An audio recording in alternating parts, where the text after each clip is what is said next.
Dipersilakan dari Kementerian Koordinator Bidang Pembangunan Manusia dan Kebudayaan untuk menyampaikan keterangannya terlebih dahulu. Bisa di mimbar, Bapak?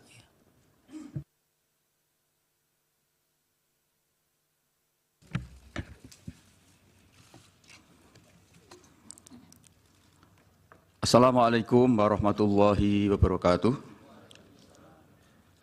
Salam sejahtera untuk kita semua. Om Swastiastu, Namo Buddhaya, salam kebajikan.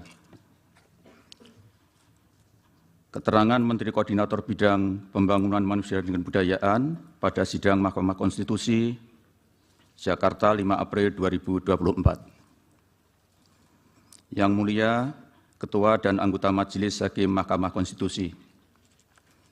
Pada hari ini saya sebagai Menteri Koordinator Bidang Pembangunan Manusia dan Kebudayaan Republik Indonesia akan menyampaikan butir-butir penting berkenaan dengan program-program pemerintah, khususnya yang berkaitan dengan penanganan kemiskinan dan perlindungan sosial.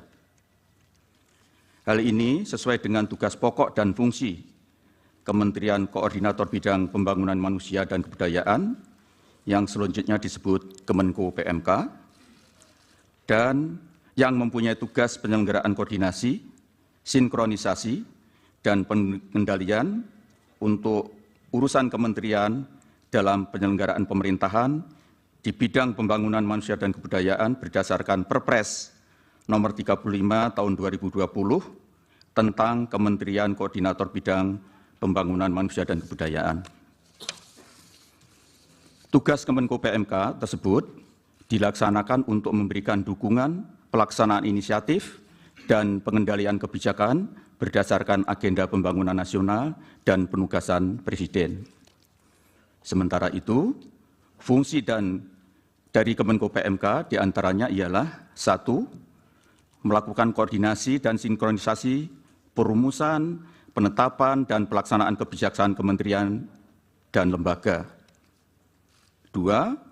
Melakukan pengendalian pelaksanaan kebijakan kementerian atau lembaga. 3. Pengelolaan dan penanganan isu yang terkait dengan bidang pembangunan manusia dan kebudayaan.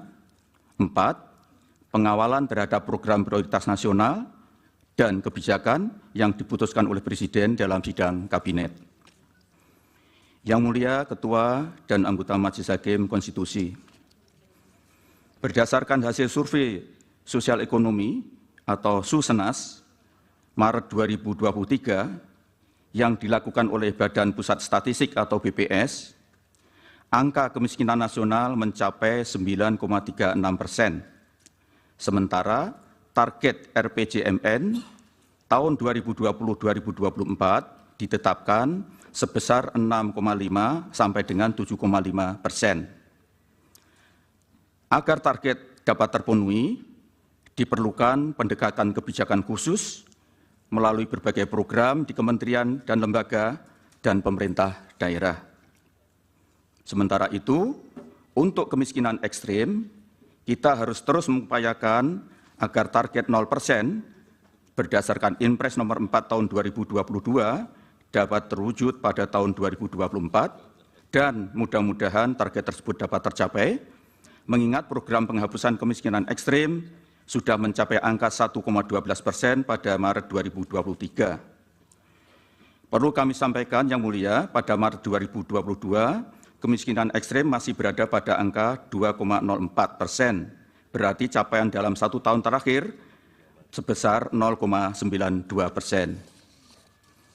Ketua dan anggota Majelis Hakim Konstitusi yang kami muliakan, perhitungan angka kemiskinan di Indonesia adalah menggunakan pendekatan pengeluaran. Dengan pendekatan tersebut, menghasilkan garis kemiskinan secara nasional sekitar 554.458 per kapita per bulan, dengan komposisi garis kemiskinan makanan sebesar 408.522 atau 74,21%, dan garis kemiskinan bukan makanan sebesar 141.936 atau 25,79%. Maka dengan demikian dapat kami simpulkan bahwa faktor pembentukan kemiskinan, kami ulangi, faktor pembentuk kemiskinan di Indonesia 3/4-nya adalah komoditas pangan. Selain itu, BPS menyebutkan bahwa rata-rata rumah tangga miskin di Indonesia memiliki 4,71 orang anggota rumah tangga. Dengan demikian, besarnya garis kemiskinan per rumah tangga secara rata-rata adalah sebesar 2.592.657 per rumah tangga miskin per bulan. Oleh karena itu, untuk menjaga daya beli kelompok masyarakat miskin, terutama komoditas pangan menjadi sangat penting.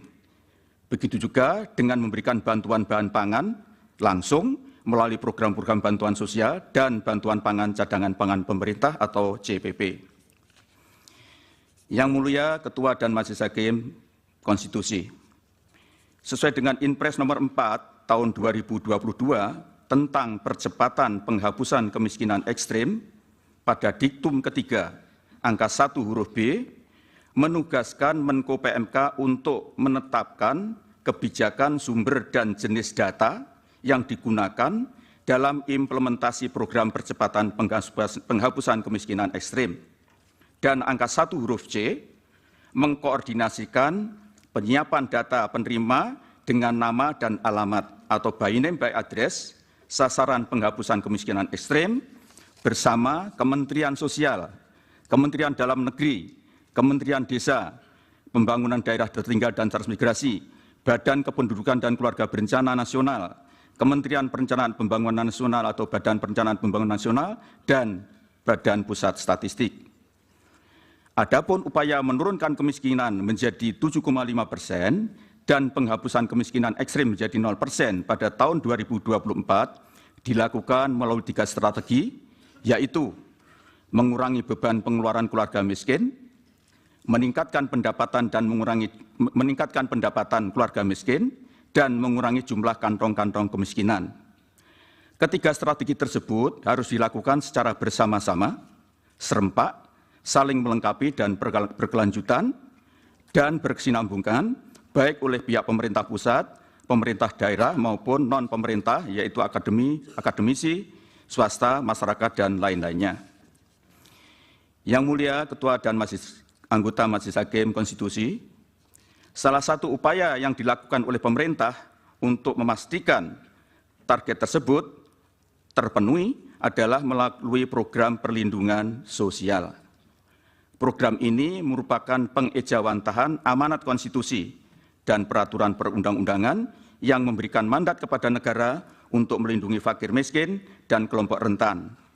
Hal ini sesuai dengan Undang-Undang Dasar Negara Republik Indonesia pasal 34 ayat 1 yang berbunyi fakir miskin dan anak-anak yang terlantar dipelihara oleh negara.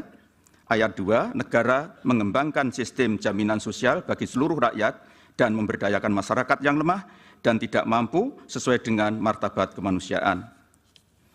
Program perlindungan sosial yang antara lain dimaksudkan untuk mengurangi beban pengeluaran, peningkatan pendapatan, dan penghapusan kantong-kantong kemiskinan telah mendapatkan persetujuan DPR RI dengan alokasi anggaran perlindungan sosial tahun 2024 sebesar 496,8 triliun yang tersebar di berbagai program dan pelaksanaannya oleh kementerian lembaga sesuai dengan fungsi dan tugas masing-masing.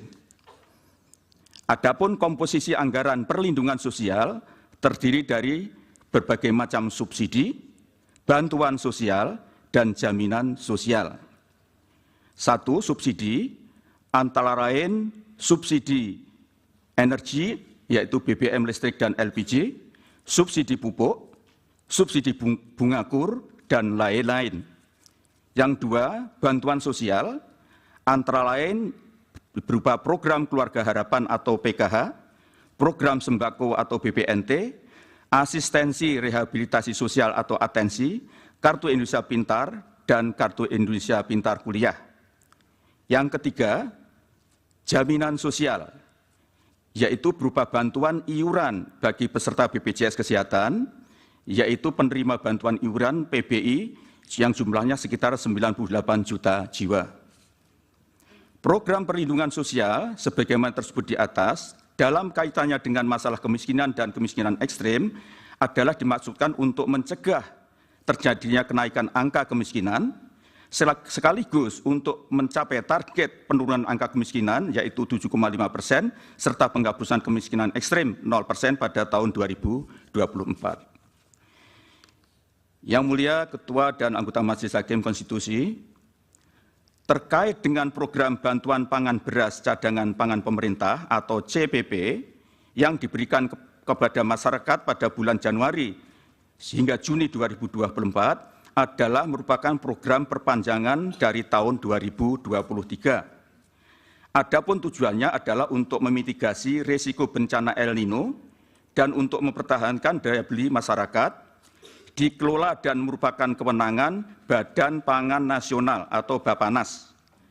Bantuan pangan beras CPP adalah bukan merupakan bagian dari bantuan sosial reguler, namun merupakan bantuan bahan pangan yang diberikan oleh pemerintah.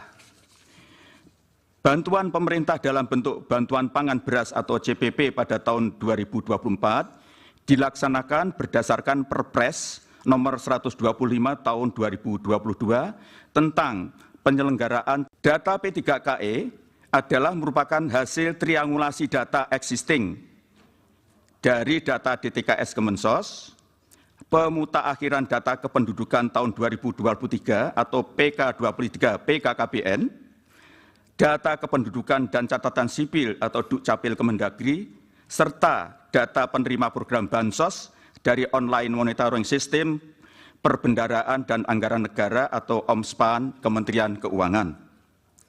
P3KE adalah basis data yang berisi informasi yang memiliki peringkat kesejahteraan lebih dari 80% keluarga atau penduduk di Indonesia. Data P3KE juga telah digunakan oleh 25 kementerian dan lembaga dan seluruh pemerintah daerah untuk berbagai program percepatan penghapusan kemiskinan ekstrem sesuai dengan Inpres nomor 4 tahun 2022 sebagaimana yang telah kami sebutkan di atas. Bantuan sosial dan bantuan pemerintah lainnya antara lain bantuan pangan beras CPP, bantuan pangan stunting adalah merupakan program pemerintah yang tidak dikhususkan pada satu kementerian tertentu dan memerlukan koordinasi lintas sektoral.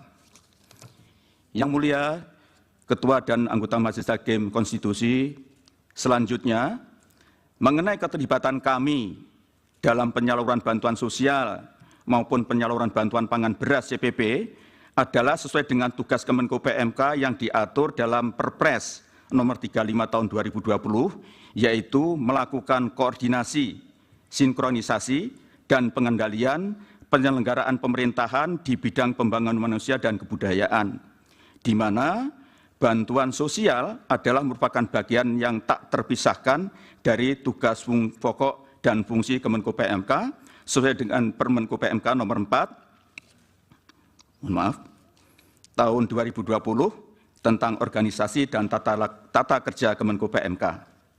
Pelaksanaan tugas tersebut dimaksudkan untuk memberikan dukungan pelaksanaan inisiatif dan pengendalian kebijakan berdasarkan agenda pembangunan nasional dan penugasan Presiden.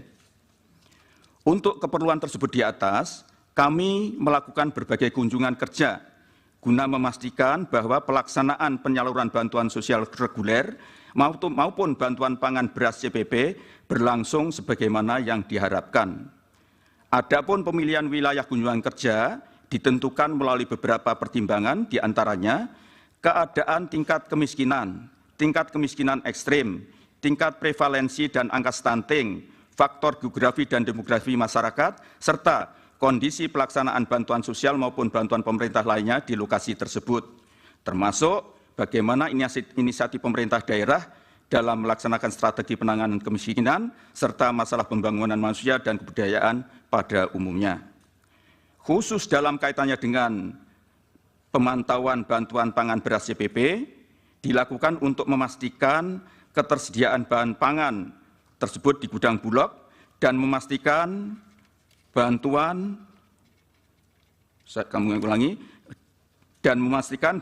yang diterima oleh penerima manfaat secara langsung Di samping itu untuk memastikan bahwa distribusinya berjalan dengan baik serta memperhatikan prinsip-prinsip tepat waktu, tepat sasaran, tepat jumlah, tepat kualitas, di samping untuk mendapatkan umpan balik atau feedback tentang bagaimana pemanfaat bantuan tersebut oleh keluarga penerima manfaat. Yang mulia Ketua dan anggota Majelis Hakim Konstitusi, kami memahami apabila tugas dan fungsi kami untuk mengkoordinasikan, mensinkronkan, dan mengendalikan pelaksanaan program di lapangan kemudian dikait-kaitkan dengan pesta demokrasi beberapa waktu yang lalu.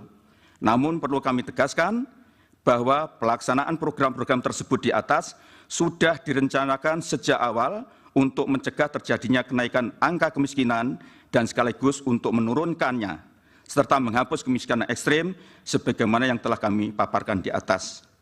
Adapun penyerahan bantuan pangan beras CPP di Kabupaten Lamongan yang kami lakukan dirangkaikan dengan kunjungan ke wilayah perkampungan nelayan di Kecamatan Brondong yang sekaligus untuk melakukan KSP, Koordinasi Sinkronisasi dan Pengendalian, Koordinasi Sinkronisasi dan Pengendalian dalam penanganan kantong kemiskinan nelayan di wilayah tersebut, yaitu penanganan masalah sanitasi dan pengerukan muara Sungai Lamong bersama ini berkoordinasi dengan Kementerian PUPR, ketersediaan bahan bakar untuk nelayan dengan PT Pertamina, serta pengerukan dermaga Tambat Labuh, pembangunan PABS dengan Kementerian KKP, dan pembangunan mercusuar dengan Kementerian Perhubungan.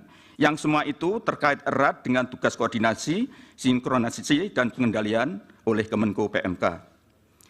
Adapun Kabupaten Berau adalah termasuk salah satu kabupaten yang relatif baik dalam upaya pengentasan kemiskinan ekstrem.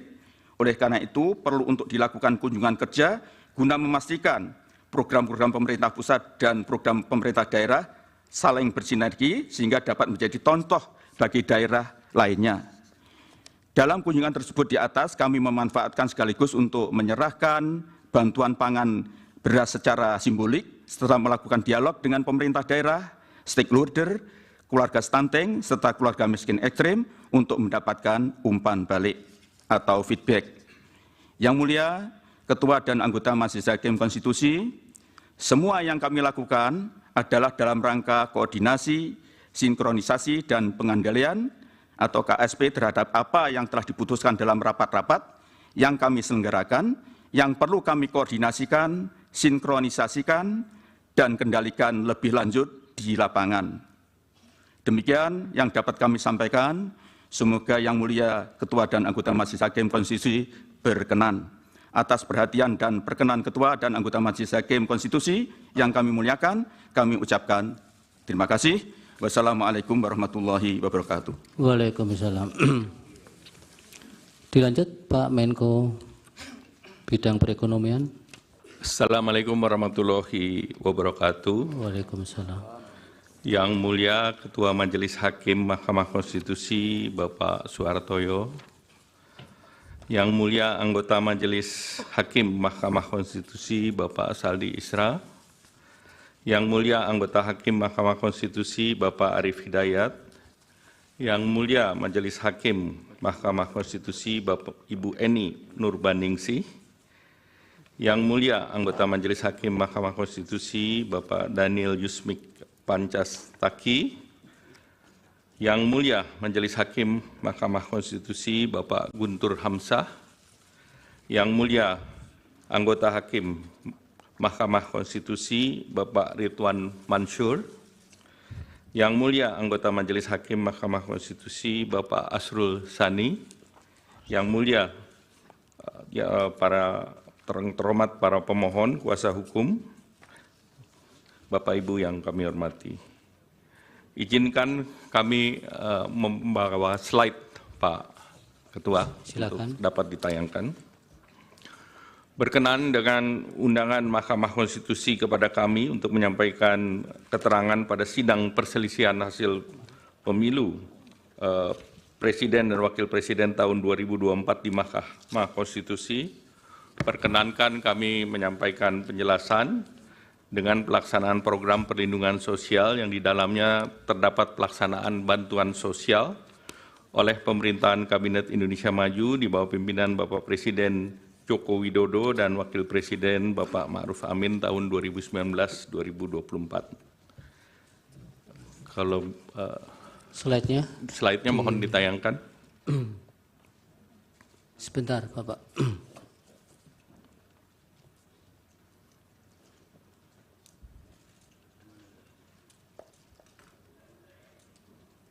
Silakan. Ya. Perlindungan sosial itu adalah program pemerintah untuk melindungi masyarakat terhadap berbagai kerentanan yang merupakan pelaksanaan amanat konstitusi Pasal 34 Undang-Undang Dasar Negara Republik Indonesia tahun 1945 dan peraturan perundang-undangan yang terkait. Perlinsos pada masa kritis ditujukan untuk menjaga daya beli masyarakat, terutama masyarakat miskin dan rentan. Stop dulu, Pak Menteri. Mohon Tayangannya ada slide-nya ya. kendala ya. Ya.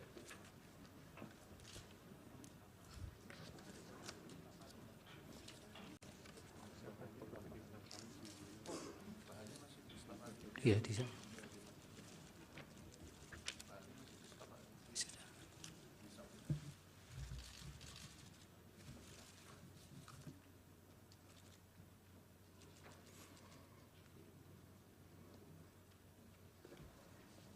Iya, ini bahannya masih di staf Bapak ini, masih Sudah diserahkan Pak. diserahkan. Pak Itu Ketua masih di Majelis. set.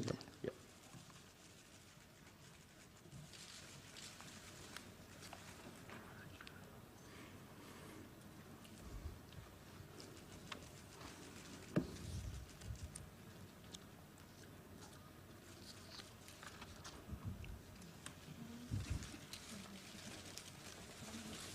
Sambil kita lanjut, Pak Silakan. Ketua Majelis yang kami hormati. Besaran perlinsos setiap tahun mengalami fluktuasi sejalan dengan perkembangan perekonomian dan sejak tahun 2020 besaran perlindungan sosial berada di atas angka 440 triliun. Anggaran perlinsos tahun 2023 dengan pagu sebesar 476 triliun itu telah terrealisasi sebesar 443,4 triliun. Sedangkan anggaran tahun 2024 ditetapkan dengan pagu sebesar 496,8 triliun, sebagaimana yang ditetapkan dalam Undang-Undang Nomor 19 Tahun 2023 tentang APBN tahun 2024. Kenaikan anggaran perlinsos pada tahun 2024 utamanya disumbang oleh kenaikan anggaran subsidi energi dan juga pergerakan nilai tukar rupiah. Realisasi harga Indonesia crude price di tahun 2023 sebesar 78,43 dolar per barrel, sedangkan asumsi harga ICP Indonesia tahun 2024 sebesar 82 dolar per barrel, dan nilai tukar rupiah juga mengalami kenaikan rata-rata 15.230 menjadi rata-rata 15.664 di tahun 2024. Kenaikan harga dan nilai tukar ini berimplikasi pada kenaikan subsidi energi di tahun 2024 bila dibandingkan dengan 2023. Juga terjadi kenaikan volume BBM dari 16,5 juta kiloliter menjadi 19,5 juta kiloliter. Anggaran perlindungan sosial yang terbesar berupa subsidi BBM, listrik, LPG, pupuk, PSO, kredit program dengan share 58,3% pada tahun 2024 dan 55,9% tahun 2024 yang mengalami kenaikan. Jadi kenaikan BBM itu salah satu komponen utama yang mulia. Sejak bulan Desember 2023, berbagai negara termasuk Indonesia mengalami dampak terjadinya El Niño, di mana beberapa tempat produksi pangan, terutama beras, mengalami gangguan, baik yang tidak bisa melakukan penanaman dan memundurkan jadwal dan hal ini membuat pasokan pangan seperti beras mengalami gangguan yang tentunya sangat mengganggu kepada dan berdampak signifikan terhadap masyarakat miskin. Oleh karena itu, beberapa negara melakukan bantuan sosial, antara lain Singapura memberikan $800 per orang untuk mengatasi kenaikan biaya hidup dengan anggaran sebesar 13 triliun. Dan ini juga dilakukan di bulan September. India memberikan bantuan baik itu cereal maupun minyak bagi 800 juta orang dengan anggaran sebesar 2.200 triliun dan ini juga dilakukan antara bulan September sampai dengan November tahun lalu.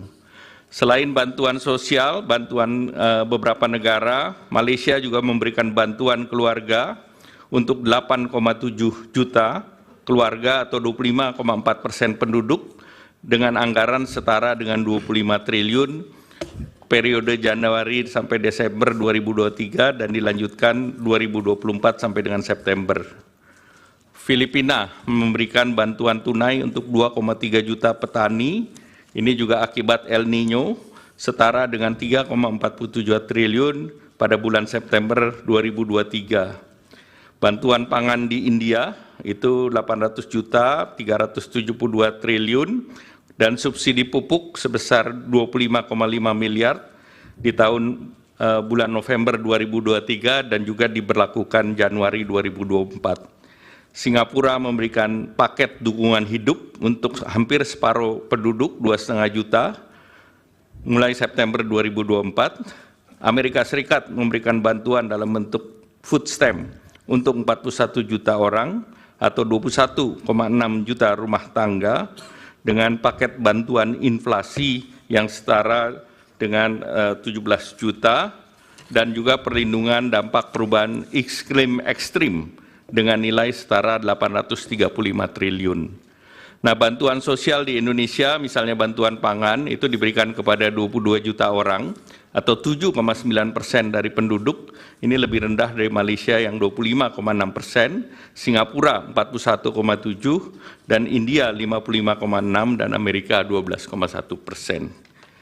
Nah, pelaksanaan Perlinsos melalui bantuan sosial antara lain program pemerintah yang terdiri dari pertama bantuan sosial reguler, yang ke B adalah Perlinsos lainnya, dan C pada kondisi tertentu.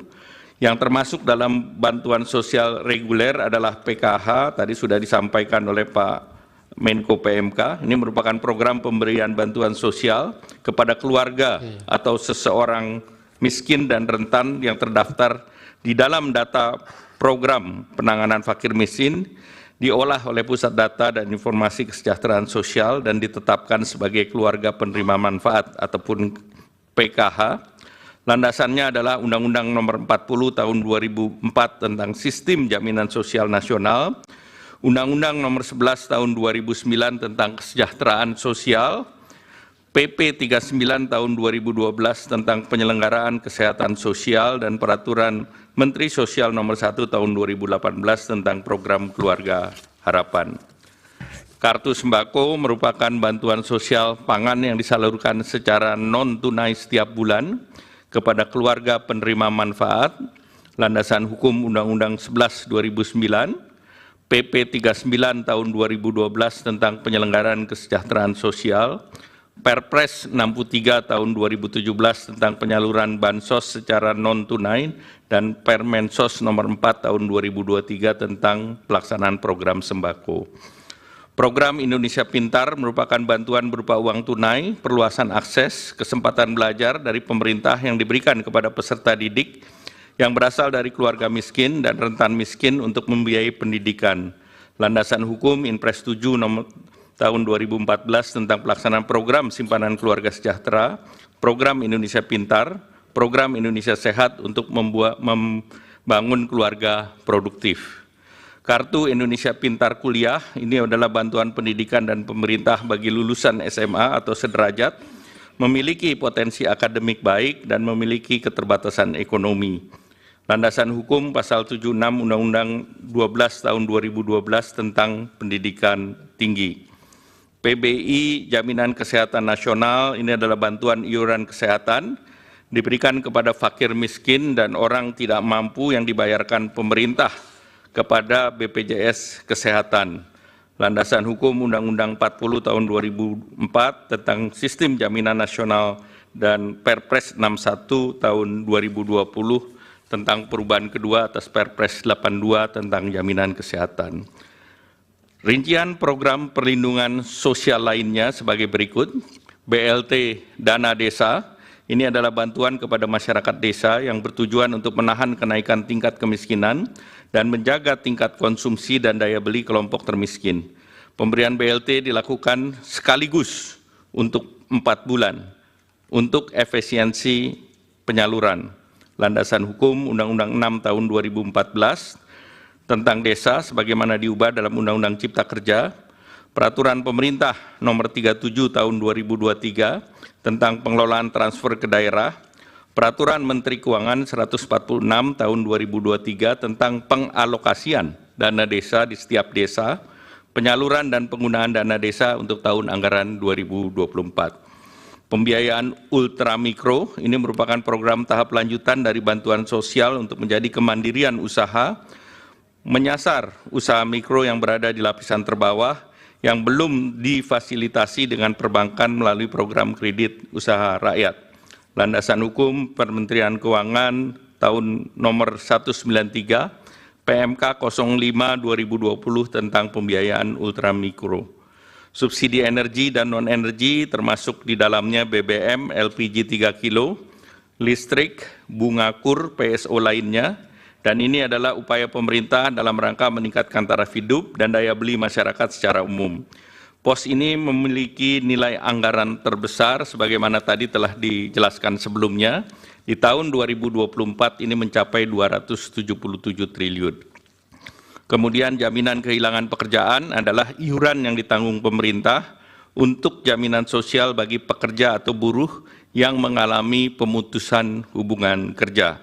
Landasan hukum PP 37 tahun 2021 tentang penyelenggaraan program jaminan kehilangan pekerjaan. Bapak Ketua Majelis dan anggota yang kami hormati, program perlindungan sosial pada kondisi tertentu adalah sebagai berikut. Di masa pandemi COVID, beberapa perlinsos antara lain bansos sembako PPKM, bantuan subsidi upah, sesuai dengan Permenaker nomor 14 tahun 2020 tentang pemberian bantuan pemerintah berupa subsidi gaji upah, pekerja buruh dalam masa COVID-19, bantuan usaha pelaku mikro sesuai Permenkop UKM nomor 6 tahun 2020. Kemudian juga terjadi saat kenaikan harga komoditas global, pada saat harga minyak naik di tahun 2022, pemerintah mengambil keputusan untuk mengalihkan sebagian subsidi BBM menjadi BLT BBM dengan landasan hukum Peraturan Presiden Nomor 98 Tahun 2022 dan perubahan APBN tahun 2022, dan kebijakan ini sebagai kompensasi harga Pertalite yang naik dari 7.650 menjadi 10.000 pada tahun 2022 dan dibayarkan secara sekaligus untuk 4 bulan.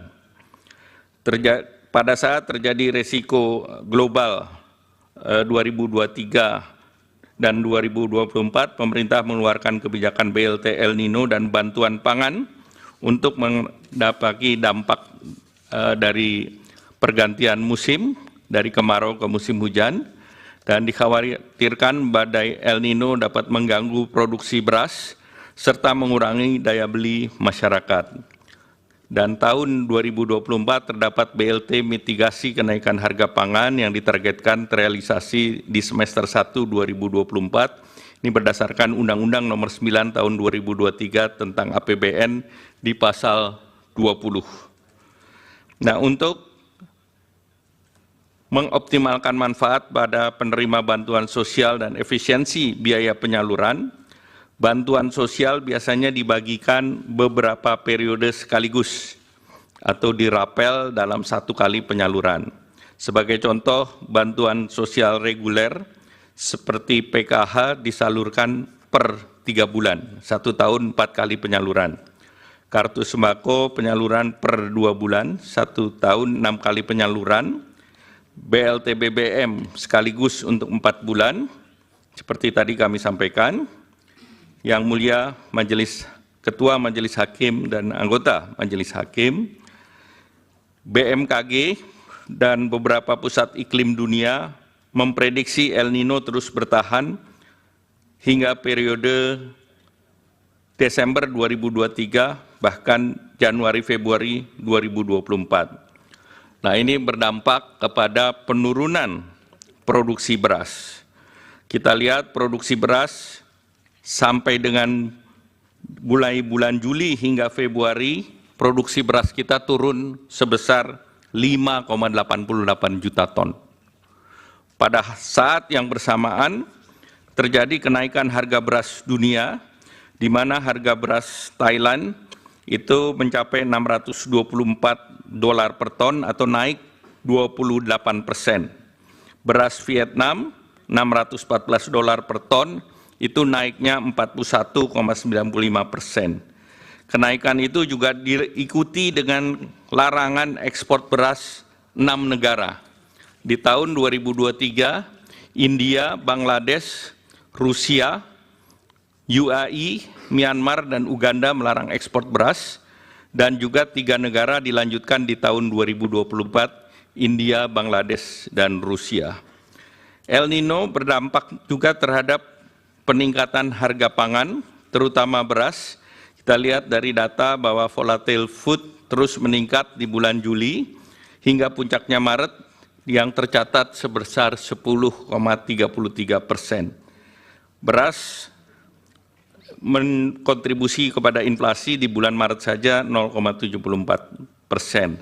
Jadi pada periode El Nino tersebut produksi padi menurun, harga beras internasional meningkat, dan inflasi meningkat. Nah, itulah salah satu pertimbangan ada bansos terkait dengan El Nino dan juga bantuan pangan. Dari berbagai latar di atas, maka dibutuhkan bantuan sosial untuk menjaga daya beli masyarakat, dan ini adalah amanat konstitusi pasal 34 Undang-Undang Dasar 1945, di mana bansos untuk mengisi dan memitigasi peningkatan kemiskinan dan potensi perlambatan pertumbuhan ekonomi. Kita ketahui penduduk miskin sangat rentan terhadap kenaikan harga, khususnya terhadap kelompok makanan. Dari desil 1 sampai 4 atau 40% penduduk, 25%-nya adalah untuk membeli bahan makanan pokok ataupun beras. Secara nasional, komponen makanan terhadap garis kemiskinan adalah 74,21%. Hubungan konsumsi masyarakat terhadap pertumbuhan ekonomi sangat erat. Konsumsi rumah tangga kontribusinya terhadap PDB sebesar 53,83%.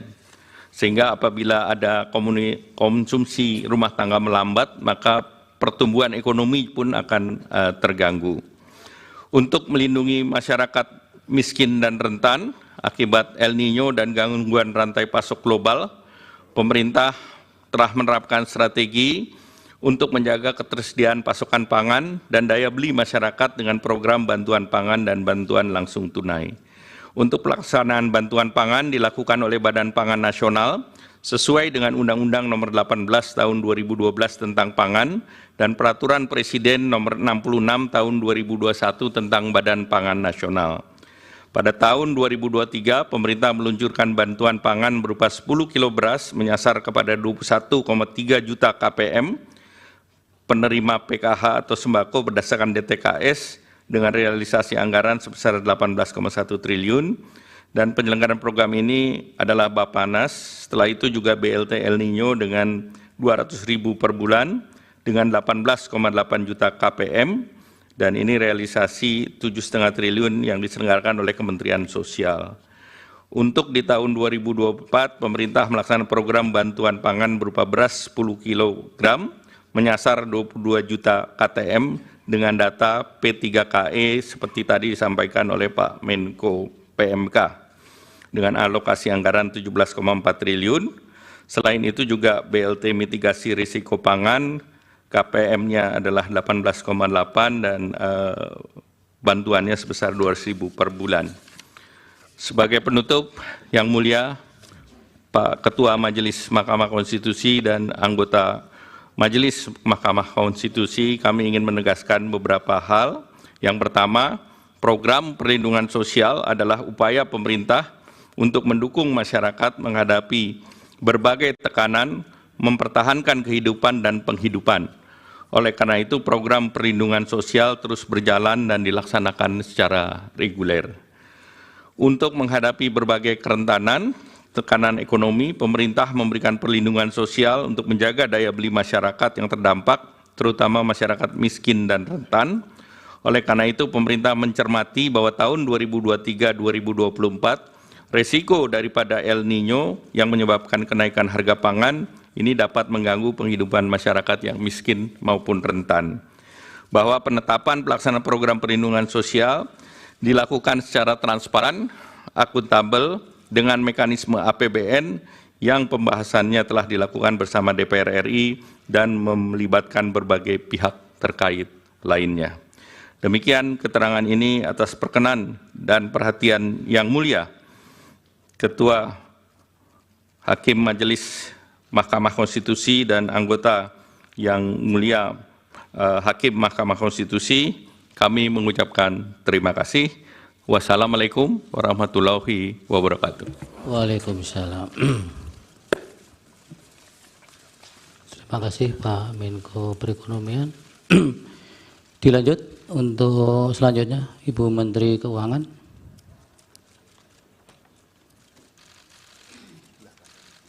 Bisa sebelah kanan Ibu.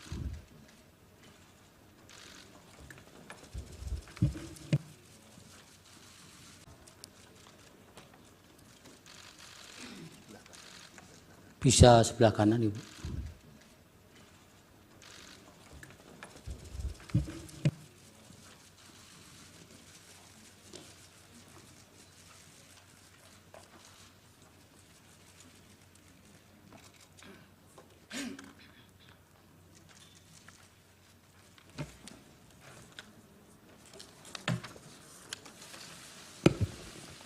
Terima kasih Yang Mulia. Bismillahirrahmanirrahim.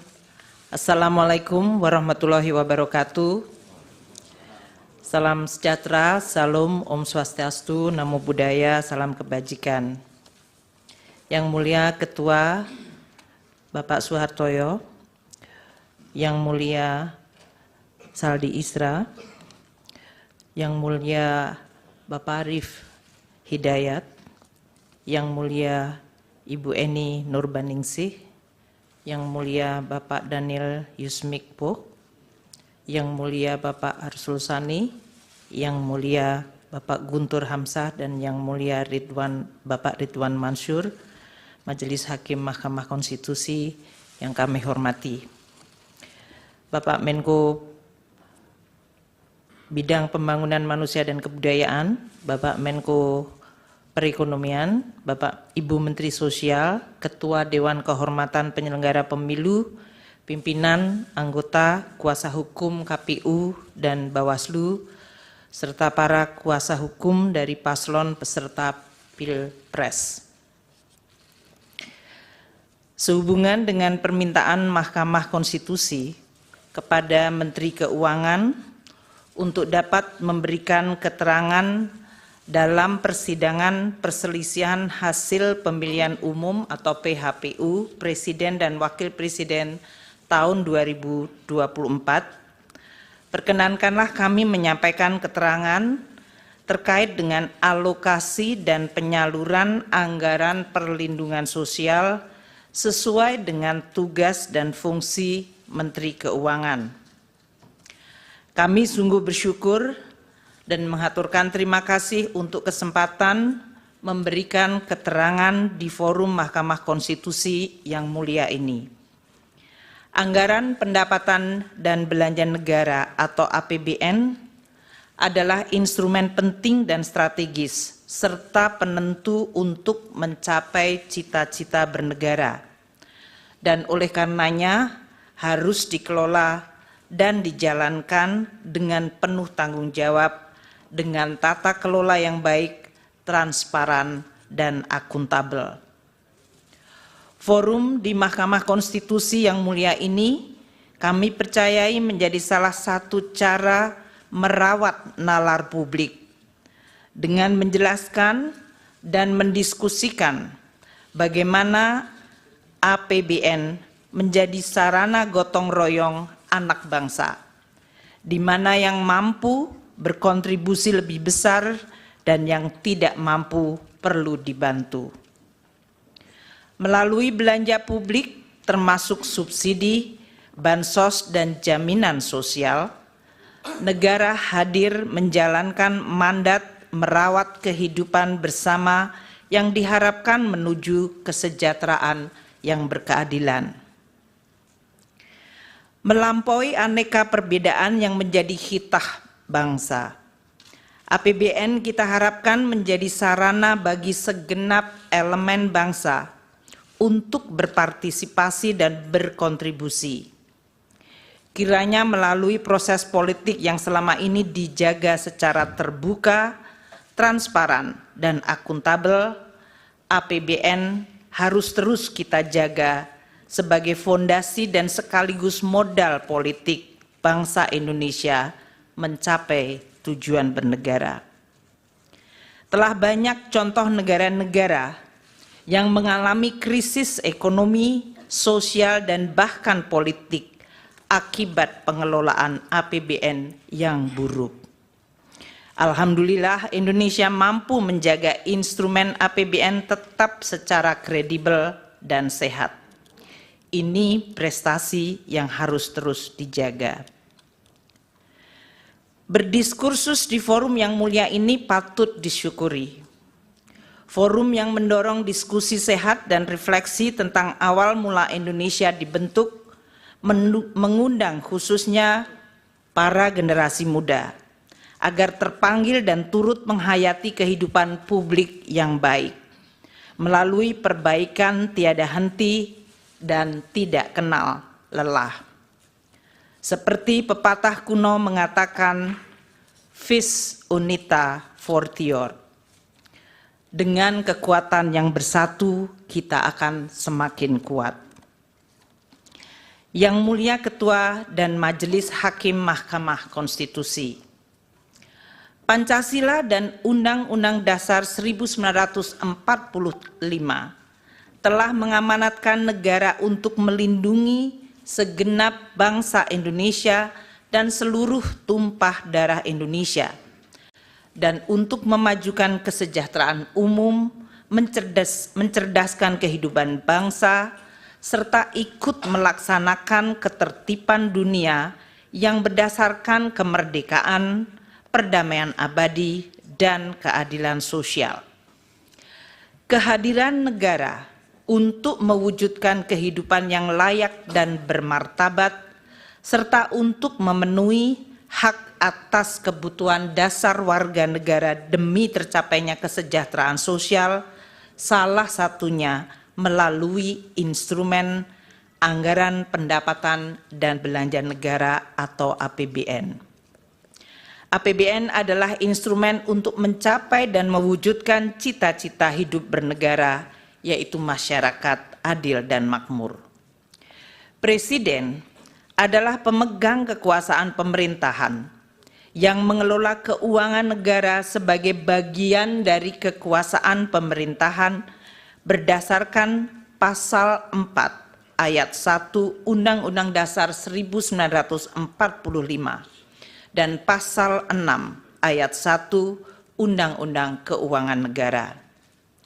Dalam menjalankan kewenangan tersebut, Presiden mengajukan rancangan anggaran pendapatan dan belanja negara atau RAPBN kepada Dewan Perwakilan Rakyat atau DPR untuk dibahas bersama dan untuk mendapat persetujuan DPR menjadi Undang-Undang APBN. APBN merupakan wujud pengelolaan keuangan negara yang ditetapkan setiap tahun dengan undang-undang dan dilaksanakan secara terbuka dan bertanggung jawab untuk sebesar-besarnya kemakmuran rakyat. APBN terdiri atas anggaran pendapatan, anggaran belanja, dan pembiayaan. Adapun rincian atas APBN ditetapkan melalui peraturan Presiden yang digunakan sebagai pedoman di dalam pelaksanaan APBN. APBN menjalankan fungsi alokasi, yaitu menciptakan perekonomian yang efisien dengan melakukan koreksi atas kegagalan mekanisme pasar atau market failure, dan menyediakan barang publik seperti infrastruktur keamanan termasuk peradilan. APBN juga menjalankan fungsi distribusi untuk menciptakan pemerataan pendapatan antar kelompok rumah tangga dan antar daerah. Selain itu, APBN juga menjalankan fungsi stabilisasi untuk menjaga perekonomian dari guncangan akibat ketidakpastian ekonomi global, pengelolaan inflasi, stabilitas harga, dan sebagai shock absorber melindungi daya beli masyarakat, terutama yang berpendapatan rendah. Anggaran belanja dirinci menurut organisasi, fungsi, jenis, dan program belanja. Belanja berdasarkan fungsi terdiri dari 11 fungsi, dari mulai fungsi pertahanan, ketertiban, keamanan, kesehatan, pendidikan, perlindungan lingkungan hidup, perumahan, hingga fungsi ekonomi dan fungsi perlindungan sosial. Anggaran perlindungan sosial terdapat pada berbagai kementerian lembaga, di Bendahara Umum Negara atau BUN, dan di pemerintahan daerah, Pemda, termasuk desa melalui transfer ke daerah atau TKD. Yang Mulia Ketua dan Majelis Hakim Mahkamah Konstitusi, dalam penjelasan pasal 8 ayat 2, huruf A, angka 4, Undang-Undang APBN 2024, yaitu Undang-Undang nomor 19 tahun 2023, fungsi ekonomi diartikan sebagai belanja pemerintah pusat yang berdaya guna dalam mendorong pertumbuhan ekonomi dan menjaga daya beli masyarakat di bidang perdagangan, termasuk pengembangan usaha koperasi dan usaha mikro kecil menengah atau UMKM, ketenagakerjaan, pertanian, kehutanan, kelautan, dan perikanan, bahan bakar dan energi, pertambangan, industri, konstruksi, transportasi, serta telekomunikasi dan informatika.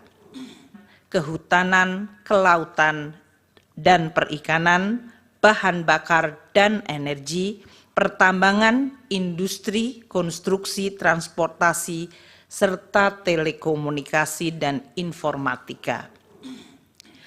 Lebih lanjut, penjelasan dalam pasal 8 ayat 2 huruf A angka 11 Undang-Undang APBN 2024, fungsi perlindungan sosial merupakan belanja pemerintah pusat yang berdaya guna dalam memberikan pelayanan sosial, jaminan sosial, pemberdayaan sosial, penyuluhan sosial, dan bantuan sosial serta perlinsos lainnya untuk melindungi masyarakat dari kemungkinan terjadinya risiko sosial. Yang Mulia Ketua dan Majelis Hakim Mahkamah Konstitusi, penyusunan dan pembahasan bersama DPR serta penetapan anggaran pendapatan belanja negara sebagai undang-undang melalui siklus yang merupakan rangkaian kegiatan mulai dari perencanaan sampai dengan pertanggungjawaban APBN setiap tahun. Kami akan memberikan ilustrasi penyusunan APBN tahun 2024 ini. Siklus penyusunan dimulai sejak tahun sebelumnya, yaitu tahun 2023, dengan tahapan sebagai berikut. Tahap perencanaan dan penganggaran RAPBN 2024 dijadwalkan pada periode Januari hingga Juli 2023, mencakup penyiapan konsep kerangka ekonomi makro, pokok-pokok kebijakan fiskal atau KEM PPKF, dan rencana kerja pemerintah RKP, dan perencanaan kegiatan serta pagu anggaran oleh kementerian dan lembaga. DPR yang terdiri dari seluruh fraksi partai politik membahas KEM PPKF dan RKP 2024 pada bulan Mei 2023.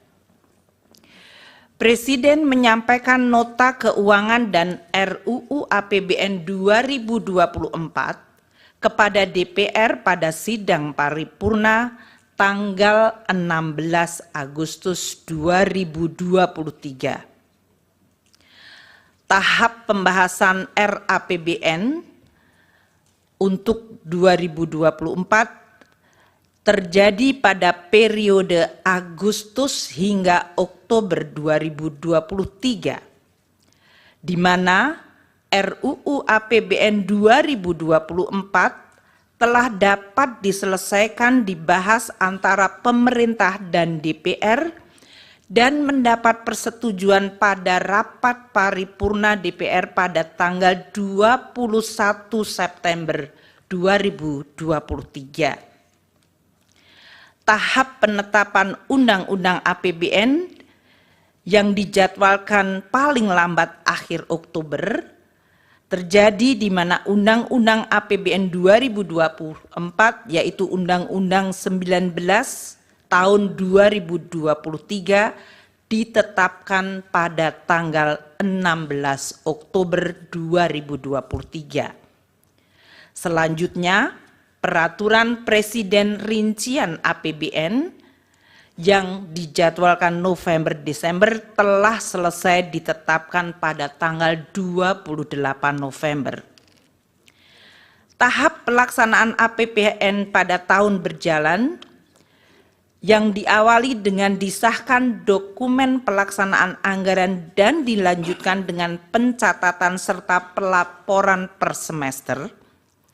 Tahap pemeriksaan dan pertanggungjawaban Undang-Undang APBN 2024 dijadwalkan pada tahun 2025 atau T+1, di mana BPK akan melakukan pemeriksaan terhadap LKPP yang disusun pemerintah untuk selanjutnya dibahas dan disetujui DPR menjadi Undang-Undang Pertanggungjawaban Pelaksanaan APBN.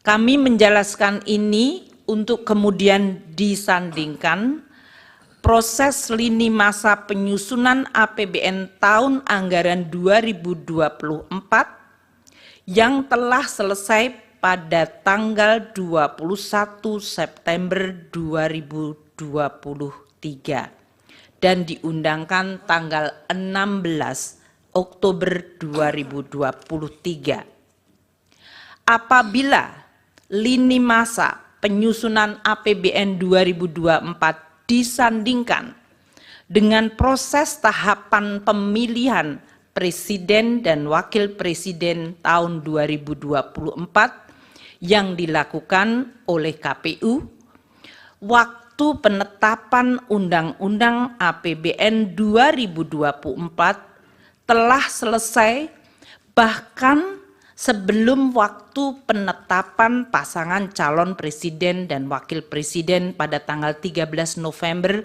2023, atau bahkan penetapan Undang-Undang APBN.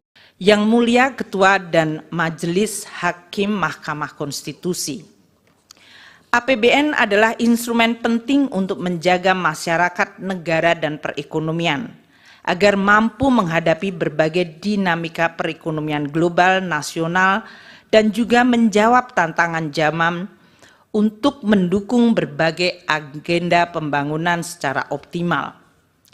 APBN harus didesain secara antisipatif, responsif, dan mampu adaptif di dalam menghadapi berbagai kondisi dan guncangan. Pemerintah dan DPR sepakat untuk menggunakan APBN sebagai instrumen kebijakan kontra siklus atau counter cyclical yang sangat penting. Misalnya pada saat terjadi guncangan hebat dan dahsyat akibat pandemi COVID-19. APBN telah berperan luar biasa secara efektif melakukan penanganan COVID-19 serta dampaknya melalui program pemulihan ekonomi nasional atau PCPEN.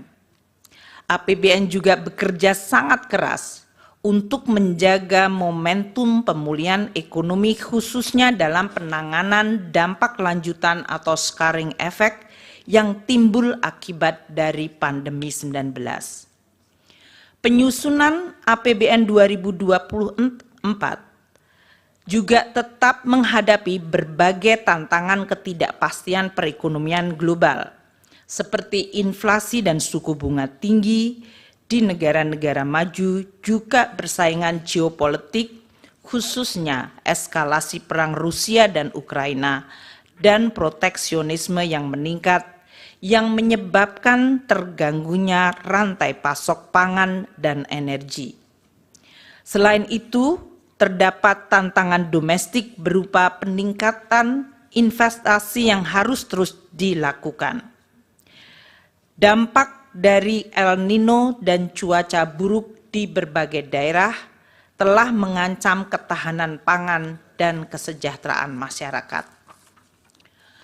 Dengan mempertimbangkan berbagai kondisi di atas, pemerintah bersama DPR sepakat bahwa APBN 2024 harus optimis namun tetap waspada terhadap dinamika yang terjadi.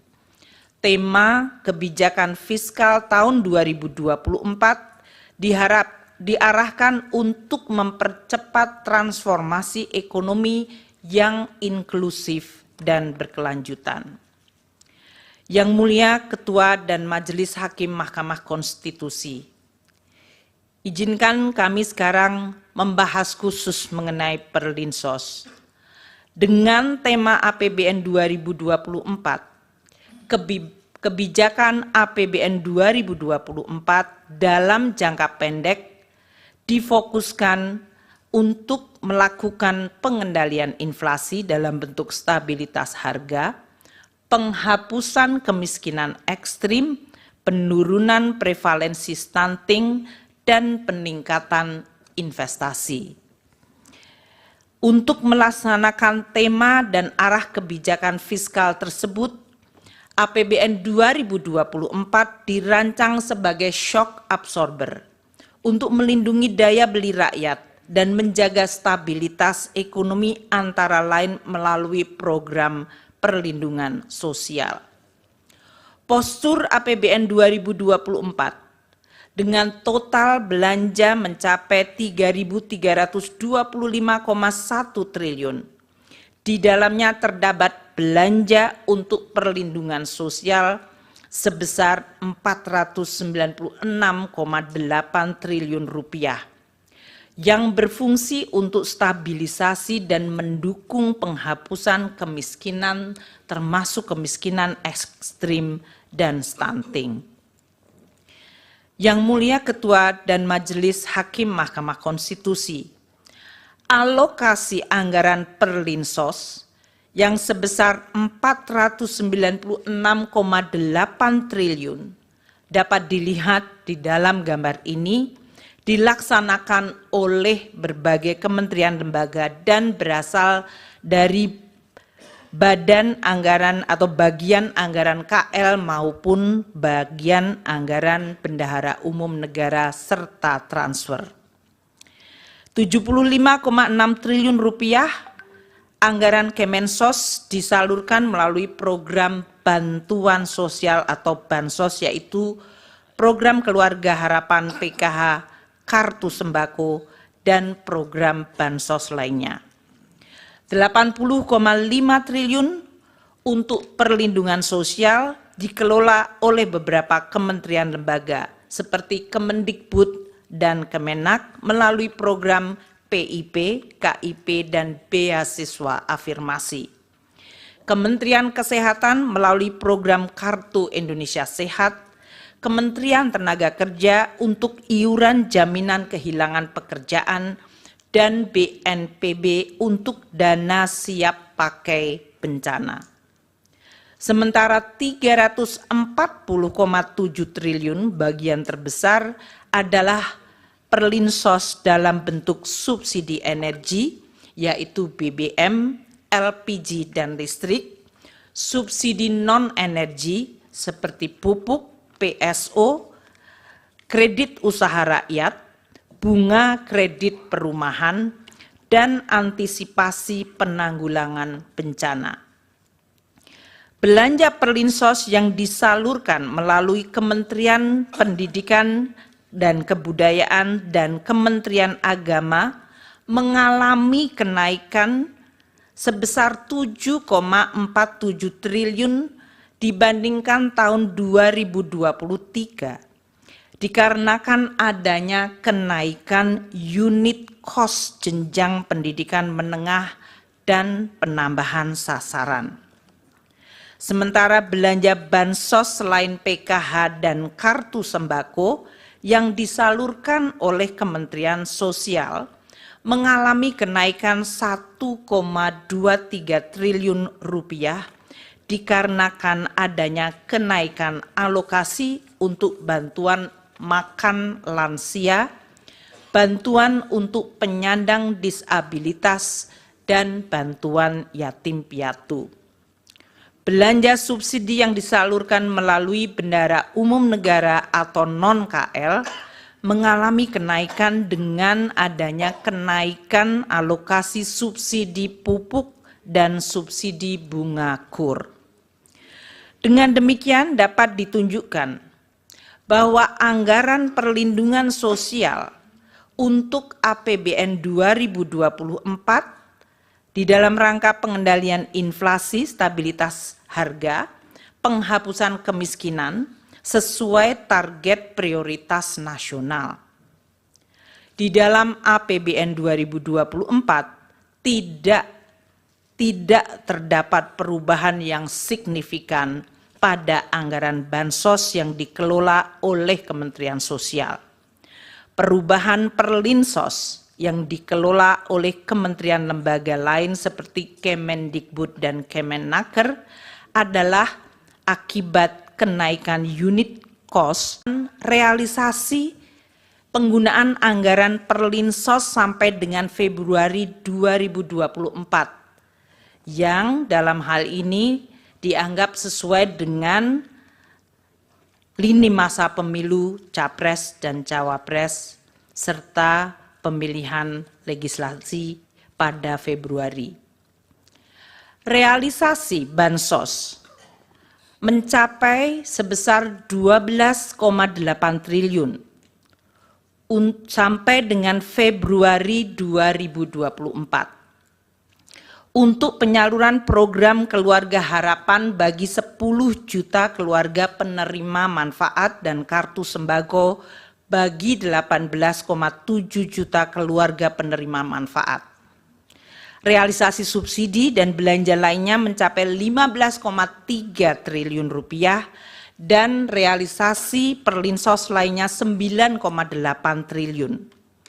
Apabila dilihat pada chart tersebut, realisasi anggaran perlinsos dan bansos dari Kemensos 6 tahun terakhir, yaitu dari 2019 hingga 2024, periode yang sama Januari hingga Februari, tidak terdapat perbedaan pola realisasi belanja perlinsos, kecuali pada tahun 2023, yaitu tahun lalu, di mana perbedaan signifikan adalah pada realisasi Bansos Kemensos yang cukup rendah pada 2 bulan pertama dikarenakan adanya penataan kembali kerjasama antara Kemensos dengan perbankan.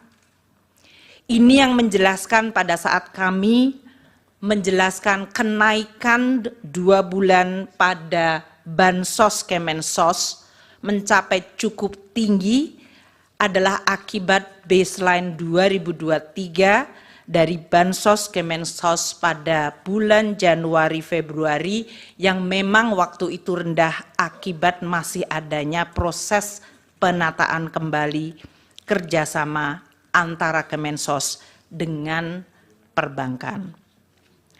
Berdasarkan uraian ini, dapat kami sampaikan bahwa pola pembayaran perlindungan sosial dan bantuan sosial tahun 2024 tidak mengalami perbedaan dengan pembayaran tahun-tahun sebelumnya.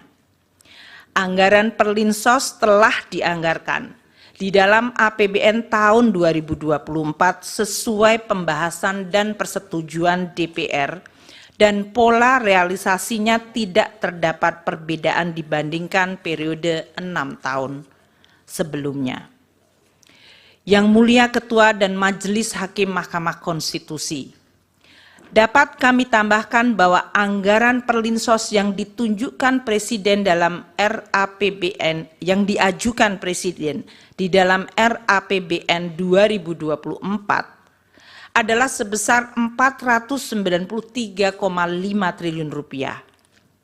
Sedangkan alokasi Perlinsos yang ditetapkan dalam Undang-Undang APBN 2024 yang telah disetujui DPR adalah sebesar 496,8 triliun rupiah. Adanya peningkatan dari usulan pemerintah akibat adanya kenaikan anggaran subsidi, akibat perubahan parameter asumsi, kenaikan harga pokok penjualan pupuk, dan kenaikan plafon kredit usaha rakyat. Yang Mulia Ketua dan Majelis Hakim Mahkamah Konstitusi, beralih kepada bantuan pangan. Dalam rangka mendukung pelaksanaan tugas pemerintah di bidang pangan, pemerintah membentuk Badan Pangan Nasional Bappenas melalui Perpres 66 tahun 2021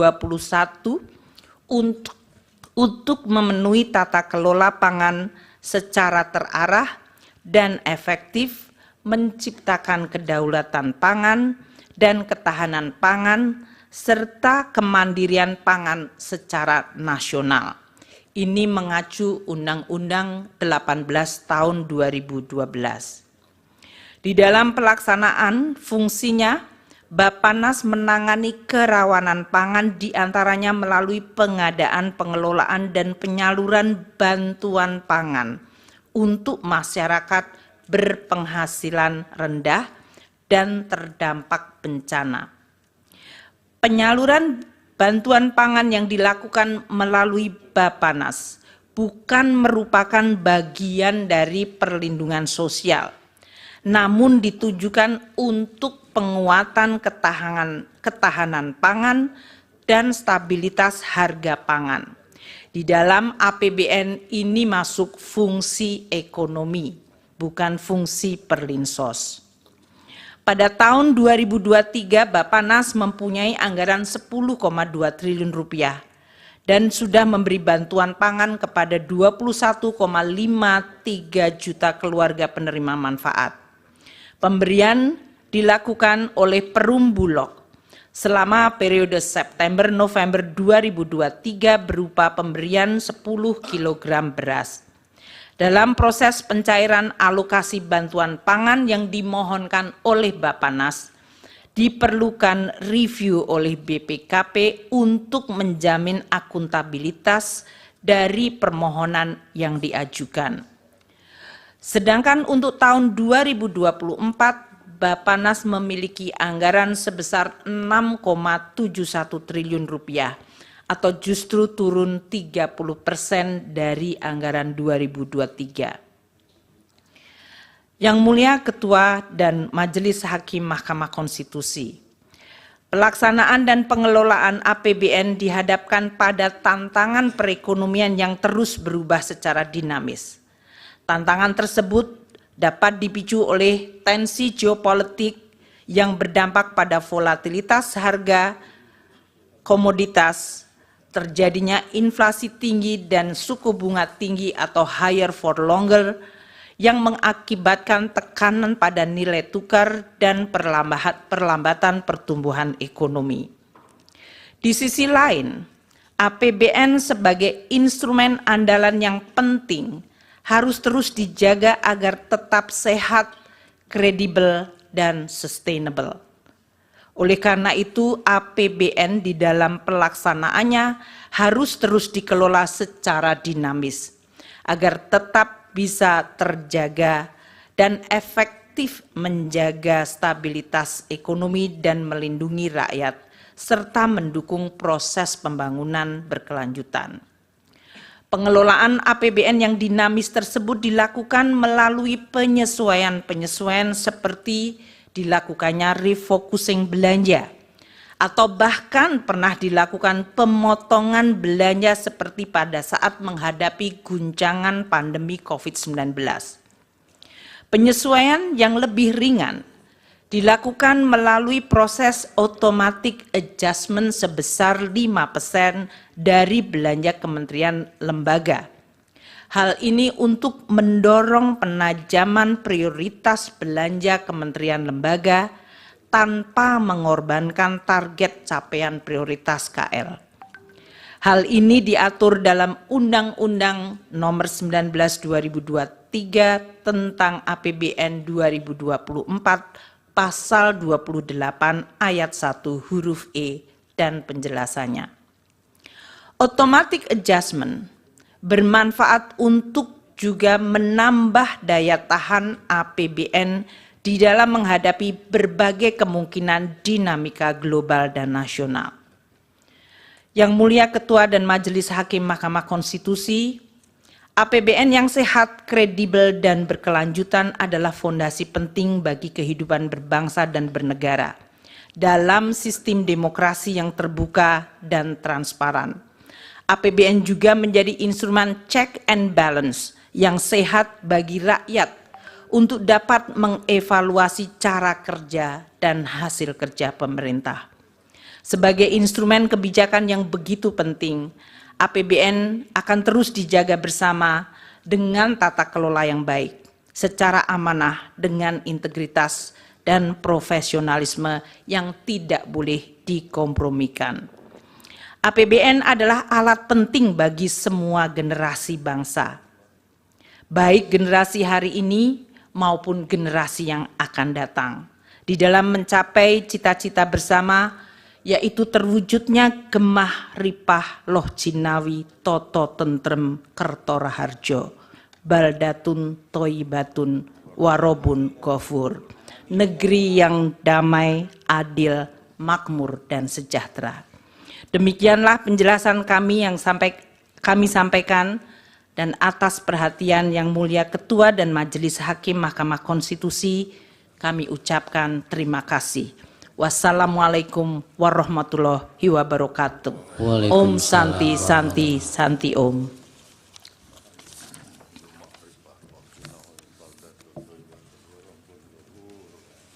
Baik, terima kasih Bu Menteri Keuangan. Bismillahirrahmanirrahim. Assalamualaikum warahmatullahi wabarakatuh. Selamat pagi, salam sejahtera bagi kita semua. Shalom. Om Swastiastu, Namo Buddhaya, salam kebajikan, Rahayu. Yang Mulia Ketua Bapak Soehartoyo, Yang Mulia Bapak Saldi Isra, Yang Mulia Bapak Arif Hidayat, Yang Mulia Ibu Eni Nurbaningsih, Yang Mulia Bapak Daniel Yusmik Peko, dan Yang Mulia Bapak Guntur Hamzah, Yang Mulia Bapak Ridwan Mansur, dan Bapak Ibu sekalian, Bapak Menko PMK dan Menko Perekonomian, Ibu Menteri Keuangan, tadi sudah dijelaskan banyak tentang kebijakan anggaran. Kami langsung menjelaskan tentang program-program yang kami lakukan di Kementerian Sosial. Yang mulia para hakim, kami ingin menyampaikan bahwa tahun anggaran Mahkamah tahun anggaran 2023 anggaran Kementerian Sosial sebesar 87 triliun 275 miliar 374.140.000 rupiah. Anggaran tersebut dilaksanakan melalui program perlindungan sosial sebesar 86 triliun 100 miliar 271.705.000 atau 98,65%. Ini adalah bagian dari program yang tadi dijelaskan oleh Bapak-Bapak sebelumnya dan Bapak Ibu sebelumnya sebesar 496 triliun dari perlindungan sosial. Kemudian program dukungan manajemen sebesar 1 triliun 175 miliar 102.435.000 rupiah atau 1,35%. Dengan penjelasan bahwa anggaran berbelanja, belanja pegawai 438 miliar 438,17 miliar atau 0,50%. Belanja barang 3 triliun 353 triliun 3,84%. Belanja modal 167 miliar 167,22 miliar atau 0,19%. Belanja bantuan sosial 83 triliun 316 miliar atau 95,46%. Ini berbeda kalau kami sampaikan di perlindungan sosial kenapa 86 triliun 100 miliar itu yang belanja bansos itu adalah belanja bansos reguler untuk tahun 2023 meliputi PKH dan bantuan pangan non tunai serta bantuan BLT El Nino di 2023. Sedangkan untuk sisanya perlindungan sosial itu ada bantuan atensi, ada permakanan untuk lansia yang tidak ada keluarga, dan permakanan untuk disabilitas serta untuk anak yatim. Dan kebetulan pada tahun 2023 itu ada untuk anak gagal ginjal akut. Kami akan menjelaskan setelahnya. Pada tahun anggaran 2024, Kementerian Sosial anggaran dari 2023 sebesar 87 triliun 275 miliar itu turun menjadi 79 triliun 214 miliar 83.464.000. Penjelasannya adalah anggaran per program perlindungan sosial 78 triliun 54 miliar 196.767.000 rupiah atau 98,54% itu belanja bantuan sosial di sebelahnya yang berwarna kuning 75 triliun 61 triliun 95,46% itu di luar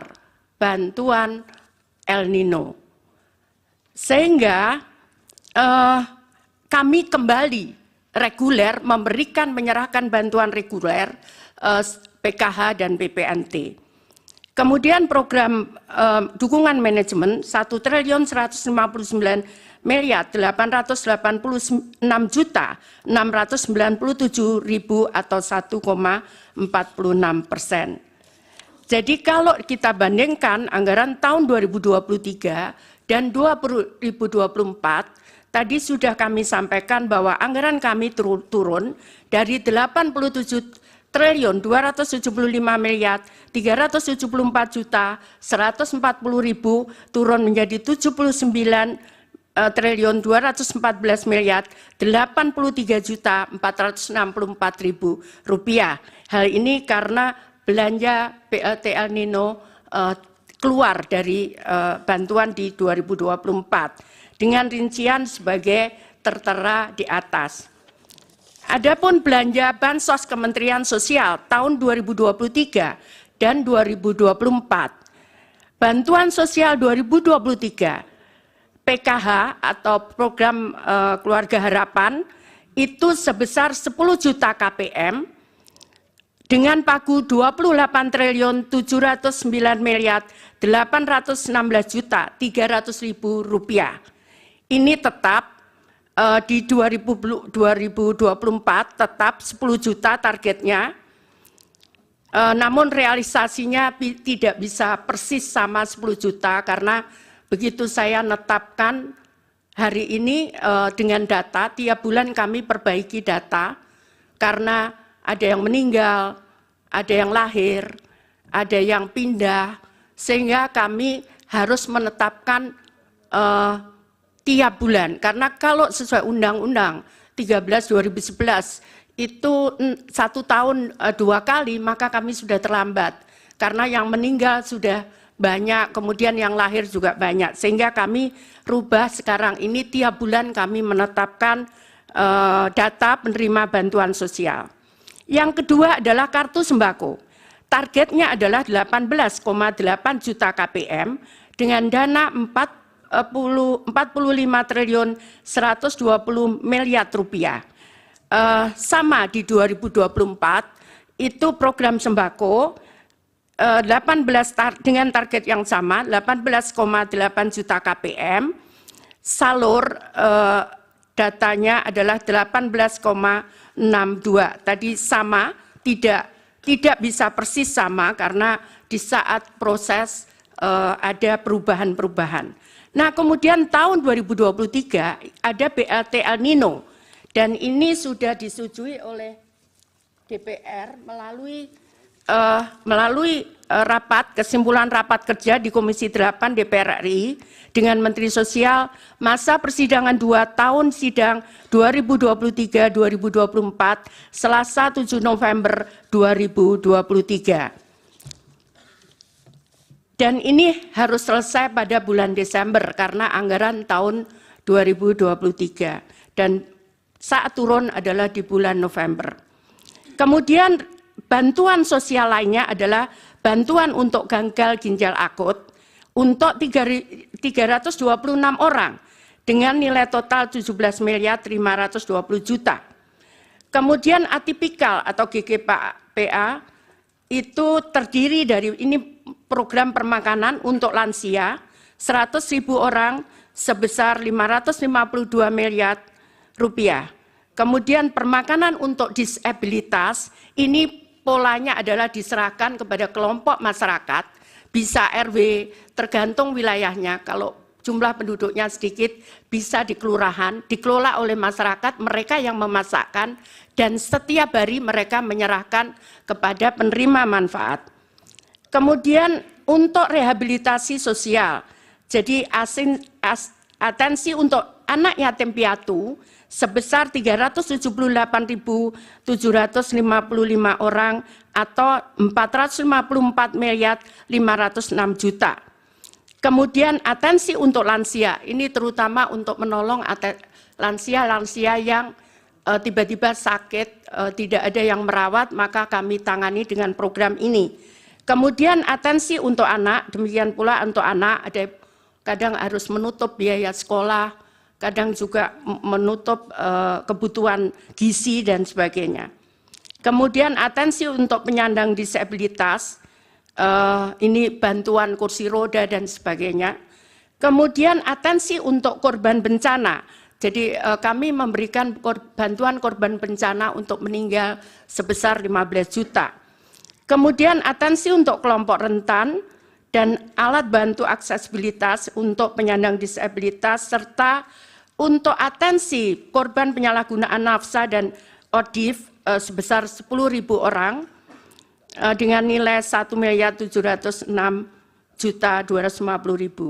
Kemudian pemberdayaan komunitas adat terpencil itu yang berada di terdepan perbatasan negara, kemudian terpencil di tengah hutan sebesar 2.847 KK atau setara dengan 50.860 juta rupiah.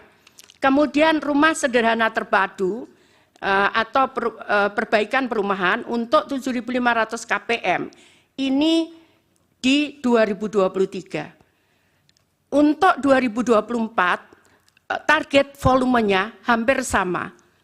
Hanya tidak ada untuk El Nino, tidak ada gagal ginjal akut. Namun ini ada beberapa, tadi sudah saya sampaikan, ini baru beberapa 6 bulan, jadi untuk permakanan sudah saya sampaikan ke Bu Menkyu. Jadi total anggaran adalah di 2024 75 triliun 616 miliar, sedangkan realisasi 25 triliun 340 miliar rupiah atau 33,61%. Jadi Bapak yang mulia perlu kami sampaikan bahwa kami memberikan itu memang tidak boleh terlambat, karena kalau orang miskin itu dia bisa survive, kadang 1 bulan mereka tidak bisa memakan sampai 1 bulan, makanya kadang kartunya ada yang digadekan untuk menyambung sisa hidup mereka. Sehingga kami sangat disiplin, tidak boleh terlambat untuk menyalurkan. Kemudian kalau kami bisa jelaskan, bansos sembako dan PKH. Ini adalah, jadi untuk PKH murni, jadi yang murni nerima hanya 1 bantuan PKH, karena boleh di aturannya mereka boleh menerima 2. Ini terutama yang kondisinya berat, di situ ada disabilitas di dalam keluarga itu, ada kemudian atau mereka anak yatim, itu mereka bisa menerima 2 bantuan. Nah, untuk PKH murni itu ada 2.553.000 penerima manfaat atau KPM. Kemudian ada irisan yang tadi kami jelaskan, ada 2, dia menerima PKH dan mereka menerima sembako itu 7.426.249 KPM. Kemudian yang sembako murni mereka menerima 11 juta, jadi hanya menerima sembako saja. 11.373.751 KPM dengan targetnya 18 juta. Jadi karena kena irisan sehingga hanya 11 ditambah 7 juta ini. Totalnya adalah 21.353.000 keluarga penerima manfaat. Kemudian proses penyaluran bansos, karena kami dasarkan pada Perpres nomor 63 tahun 2017 tentang penyaluran bantuan sosial secara non-tunai pasal 3, bahwa kami menyampaikan ke Kementerian Keuangan untuk proses permintaan pembayaran. Melalui rekening Kemenkyu kemudian menyalurkan kepada rekening penyalur, ini ada Bank Himbara dan ada PT Pos. Kenapa kita pilih PT Pos? Karena proses di bank itu membutuhkan waktu 3 bulan. Untuk mulai mereka buka rekening, kemudian sehingga mereka punya rekening dibutuhkan waktu 3 bulan. Sehingga untuk yang tadi kami sampaikan, kalau dia meninggal, kemudian harus diganti istrinya atau anaknya, itu mereka tidak bisa kemudian off, kita berhenti. Kalau meninggal bukan tiba-tiba serta-merta dia menjadi kaya. Karena itu kemudian itu yang baru-baru pengganti itu kita salurkan lewat PT Pos. Ini kesepakatan dengan Wakil Menteri BUMN karena bank tidak bisa menerbitkan di bawah 2 juta, di bawah 3 bulan. Kemudian langsung masuk ke rekening KPM. Jadi bukan kita serahkan, masuk ke rekening KPM.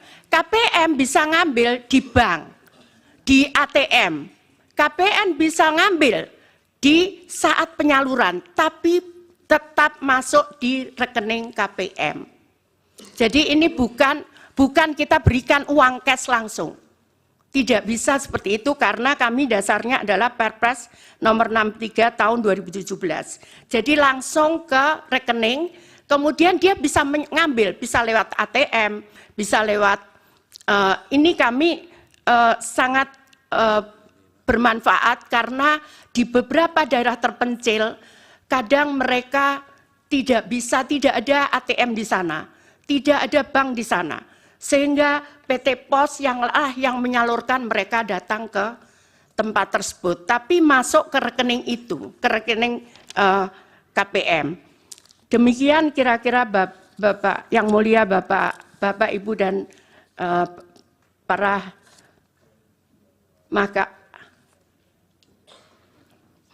Mahkamah Konstitusi, saya mohon maaf menjelaskannya bukan dengan membaca karena saya biasa melakukan dengan chart seperti ini. Demikian, terima kasih. Mohon maaf kalau ada yang kurang berkenan. Saya akhiri. Wassalamualaikum warahmatullahi wabarakatuh. Salam sejahtera bagi kita semua. Salam Om Santi, Santi, Santi Om Namo Buddhaya. Salam kebajikan. Rahayu. Baik, terima kasih Ibu Menteri Sosial. Baik, sebelum ke para hakim,